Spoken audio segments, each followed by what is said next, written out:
To our first story, the Bank of Ghana is closely monitoring banks following the domestic debt restructuring as liquidity pressure mounts. This is to help reduce any pressure on their balance sheets and avert the possibility of insolvency. The head of Resolution Office, Elliot Emuako, spoke on behalf of the governor at the induction ceremony of the Ghana Association of Restructuring and Insolvency Advisors. Here's more in this report. The assessment by the Bank of Ghana indicates the emergence of signs of spillovers from the current macroeconomic conditions characterized by high inflation and rising interest rates. In particular, pressures of insolvency and liquidity have increased, and the bank is closely monitoring these developments. Addressing members of the Ghana Association of Restructuring and Insolvency Advisors, head of resolution at the bank, Elliot Emuako, hinted that some relief measures have been lined up for the banks to moderate the potential impact of the domestic debt exchange program and ensure stability in the sector. The bank's macroprudential risk assessments of the banking sector indicated the emergence of signs of spillovers from the current macroeconomic conditions, characterized by high inflation and rising interest rates to the banking sector. In particular, pressures on solvency and liquidity of banks have increased, and the bank is closely monitoring these developments. Already, some regulatory relief measures have been lined up for banks to moderate the potential impact of the domestic debt exchange program and ensure stability in the sector. These trends require close monitoring to avert insolvency in some institutions. Chief Executive of the Association, George Fosu, explained to Joy Business about the importance of the induction ceremony. This ceremony is quite important in that, in laying the foundation stone. The second important aspect of the ceremony is the publicity to allow businesses right across the country, across the nation, to know that there are specialized professionals who can help them and assist them, particularly around this time. It's absolutely important that entrepreneurs know that they're not alone, and that's why we are here. The association is made up of professionals with an interest in restructuring and insolvency. In all, about 274 members were inducted. Now, in a bid to regulate credit extension and close the gender financing gap, the Bank of Ghana has implemented a new online reporting and analytics supervisory tool. This online platform requires financial institutions regulated by the central bank to provide information on financial returns on a sex disaggregated basis. Speaking at the Affirmative Action for Women in Africa Financial Series, Second Deputy Governor of the Bank of Ghana, Elsie Awaji, disclosed that reports through this online tool helps in policy formulation surrounding gender-inclusive financing. For the Bank of Ghana, in addition to providing the enabling environment to promote financial stability, we are fully committed to promoting inclusive finance and gender-inclusive finance more particularly as a catalyst to promoting inclusive macroeconomic growth. The Bank of Ghana has implemented a new online reporting and analytics supervisory tool by which all of our regulated financial institutions submit their prudential returns to us on a sex disaggregated basis. This means that whether the banks or the savings and loans companies or the microfinance companies or rural and community banks or the leasing companies are reporting to us monthly in terms of what products they have designed and rolled out, and how much deposits they have raised, how much loans they have given. All of those reports every month would now tell us on a sex disaggregated basis how much of this have gone to women and how much of this have gone to men. And even for businesses, how much of these have gone to women-owned businesses. We believe that this is key because data is often the missing piece in our discussions and in our policy formulation and implementation efforts. And it's important that we have the right kind of data to help to calibrate the policies, regulations, and the products and services that are needed to really make an impact in terms of gender-inclusive finance. A group of bilateral chambers of commerce is challenging the government to address the current economic challenges and harassment of members by officials of the Ghana Revenue Authority. They believe the current economic challenges will erode the gains Ghana has made in becoming the leading and favorable destination for business and investment in Africa. Simon Maggi is Executive Secretary of the American Chamber of Commerce in Ghana, which is a part of this group.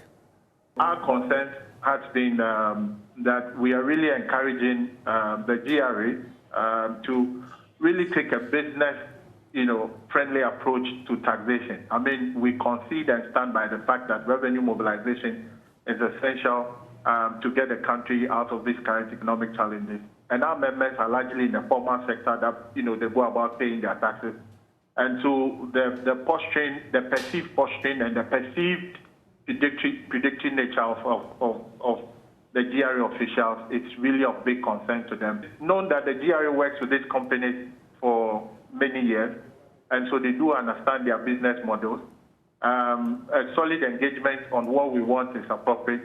We are also convinced that sometimes the media publications about the tax engagement, some of these companies are listed, if not handled well, may have significant impact on the operations here or on the operations in other parts of the world as well. So that's very important for us, and that's what we want them to be. We want it to be more partnership, one more partnership and more of engagement in dealing with these issues than putting it out there and creating all the problems that come with it. We know that the Bank of Ghana is working, to really get the city stabilized, and we firmly support that. We think we all have a role to play in stabilizing the city.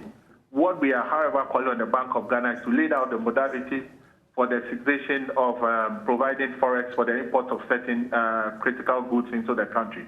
We'll be happy to engage with the Bank of Ghana on that one, and we fully support those efforts as well. Now, board member of BCA leadership, Dr. Modupe Taylor Pierce, has called on African business leaders to collaborate and embrace peer leadership training. According to him, this is the only way to accelerate Africa's socio-economic growth. He's been speaking at the launch of the Made in Ghana Leadership Conference. The Made in Africa Conference is a gathering of African business leaders and business owners. The platform was created to offer business leaders the opportunity to share knowledge and create a network of like-minded leaders to accelerate Africa's socio-economic growth. Speaking to Joy Business at the launch of the conference, Chief Executive Officer and Board Member of BCA Leadership, Dr. Modupe Taylor Pierce, called on business leaders to deepen collaborations and embrace peer leadership training. We have all that we need. We have the people, we have the education, we have the brains, we have the resources, we have the connections, we even have the money to be able to do what we need to do.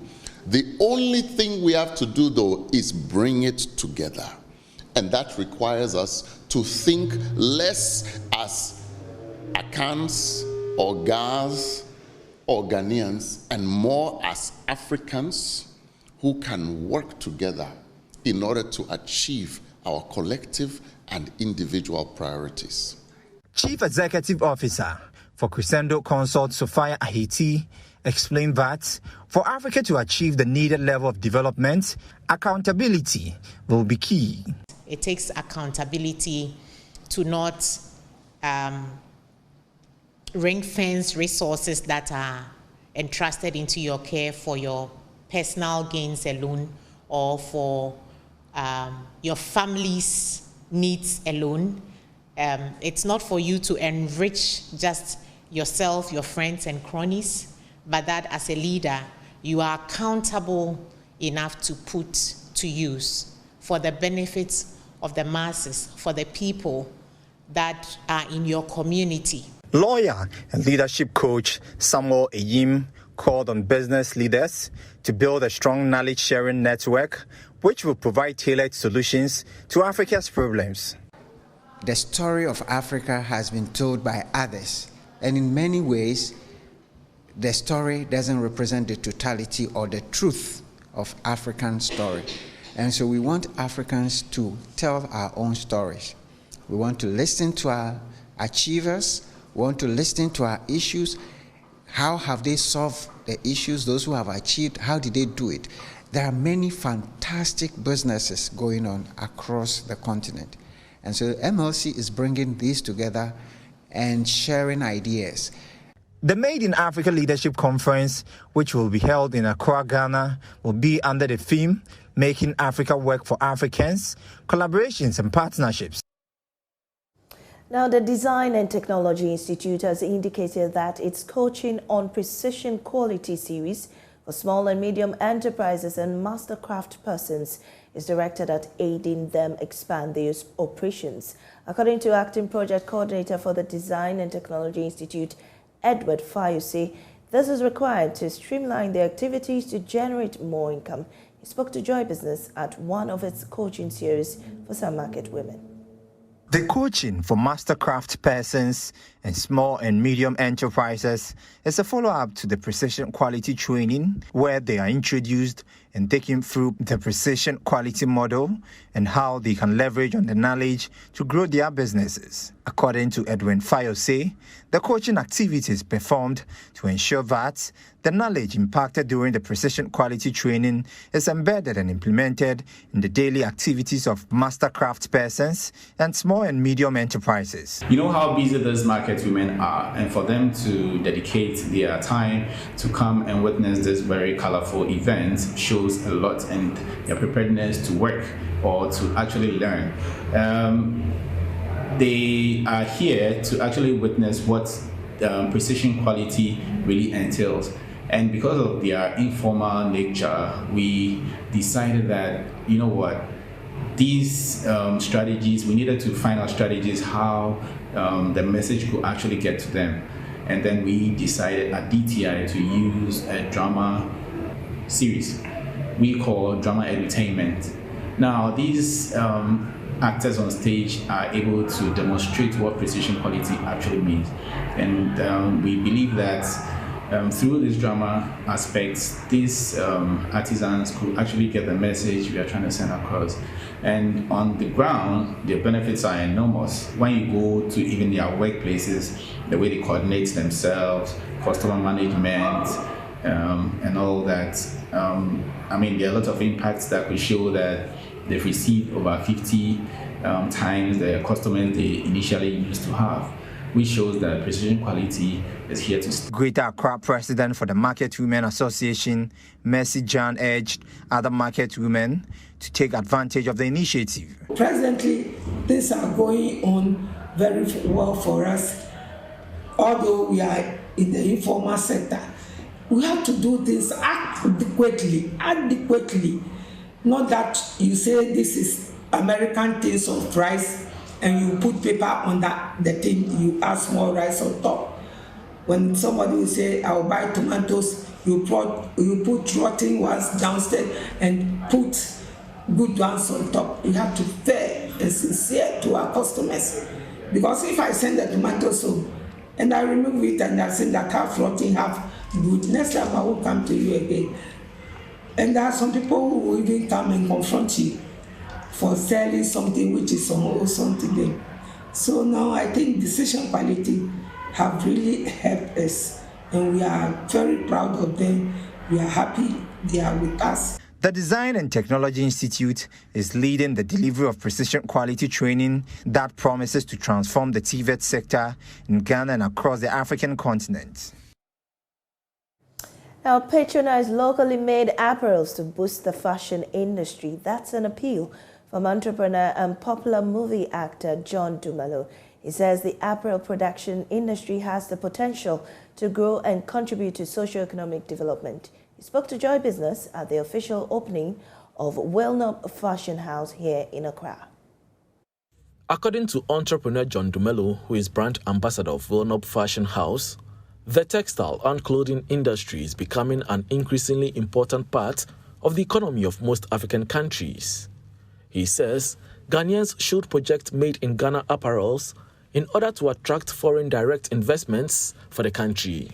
10 years, a lot of people now wear a lot of, locally made stuff. I try as much as possible to wear locally made stuff, at least 80 or 90% of the time I'm, flaunting or I'm showing off our our designs, our Ghanaian designs. And I'm happy about young businessmen who are coming up, who are, trying to promote made in Ghana stuff. Now, if you look here, you can find a lot of made in Ghana stuff, especially the kentes that are around. And it's good. If we have 10, 20, 30 of such men around, I think Ghana will become a better place. He also called on government to turn its attention to revamp the local textiles industry to boost the fashion industry. No country is an island. Every country is unique in whatever it is they produce. What we need to try and do is to revive our textiles industry, Akosomo Textiles, Japon, and the other textile manufacturing factories that are around. I think it's about time we revive it and make the pricing a little bit competitive so that people will not now travel to Dubai or Asia to go and buy stuff, Turkey to go and buy materials. We can get everything here. So now those Asians and other Africans will now come to Ghana, for such things. But I think it's just a matter of sitting down and see whether it is something which is viable first and foremost, and see how best we can put our resources together to make that possible. For his part, marketing executive of One Up Fashion House, Jerry John Biase, said his outfit's entry into the fashion industry seeks to change the narrative of delays and disappointments on the part of designers in delivering to their customers. We are just new in the system, but we are here to solve the majority of the problems that they have ever encountered with their other fashion houses. Some of these problems of delays, last-minute denials of your product and every other thing, we have done all our research into that, and we've come up with a strategy that would help our customers get their product even before the deadline. No matter how short the notice is, we try and deliver within this time. So Nob Fashion is here to stay and here to make a difference in the lives of Ghanaians. The official opening of One Up Fashion House featured some members of parliament, largely from constituencies in the Volta region. MP for Agotime, Charles Agbeve, graced the occasion as chairman of the ceremony. Now, Airtel Tigo has pledged its commitment to provide much more exciting packages to its loyal customers in the coming months. Speaking to Joy Business at the presentation of the Suzuki Baleno car as part of its Text for Wheels promo, which began in November last year, Marketing Director of Airtel Tigo, Isaac Boama, encouraged both existing and prospective customers to take advantage of their promos and enroll, as they can also win mouth-watering prizes. Here's more. The Airtel Tigo Text 4 Wheels promo began in November 2023 and offered its subscribers an opportunity to enter into the promotion with just 2 cedis. During the 4-month period, various prizes, including cash, phones, and other packages, were awarded to loyal customers of the network. At the presentation of the grand prize of the Suzuki Baleno car to the overall winner of the Text 4 Wheels promo, Marketing Director of Airtel Tigo, Isaac Boama, said the move is to show their commitment in rewarding loyal customers of the company with exciting prizes. He therefore called on both existing and prospective customers to take advantage of these promotions and enroll. Get yourself an Airtel Tigo SIM, be on Airtel Tigo. When you hear that Airtel Tigo is doing promotions, know that it is very transparent. Next time around, you can be the lucky winner. So we advise everybody to be on the Airtel Tigo network. We give value for money on this very network. We cover the entire length and breadth of this particular country. So just be on this network so that you can enjoy all the things that we are giving out. Today, somebody has won this. Tomorrow, it may be you, provided you're on the Airtel Tigo network. An auto mechanic dealer, Tofik Ahmed Mustafa, was adjudged the overall winner of the brand new Suzuki Baleno car and had this to say. I would advise them to partake in every promo that Airtel Tigo runs, because their promos are genuine and legit, no kululu whatsoever. So any doubts that they have, they should just brush it off and partake in any promo of theirs, because it's not just cars that they give cash and other stuff too. So even if you don't win the car, you can win the cash prizes and stuff. So I would advise everybody who is using Airtel Tigo and those who don't have Airtel Tigo to also get themselves an Airtel Tigo SIM to partake in whatever promos that they enroll. Meanwhile, the company is urging its customers to be on the lookout for more interesting promotions. Now, the Ghana Cocoa Board is crying foul over activities of galamsey operators in some cocoa growing areas of the country, which is making farming expensive. According to the Chief Executive of Cocoa Board, Joseph Boahin Edu, the menace is adversely affecting water resources used for irrigation and thereby destroying the environment. He was speaking to Joy Business at the inauguration of a committee to promote the consumption of cocoa in the country. Galamsey is a notorious problem that we all have to deal with. Now, farmers have to carry water to their farms to do spraying, which is not the best. It makes farming become very expensive. Apart from that, we want to do irrigation, but the water bodies have been polluted, contaminated, making it difficult for us to use the runoff, the surface runoff water to do irrigation. But you cannot do irrigation when you have surface runoff. And I've said it elsewhere that we have to be very careful in this country because the galamsey, the use of the chamfan, and then the discharge of silt is causing sedimentation in the river basins. All the river basins are getting filled with silt and sand. If this thing continues unabated, let's give ourselves the next 15, 20 years. There will be no river in Ghana. And that's all for this edition of Prime Business. I am Maame Esi Nyamekye Thompson. Up next is International Business.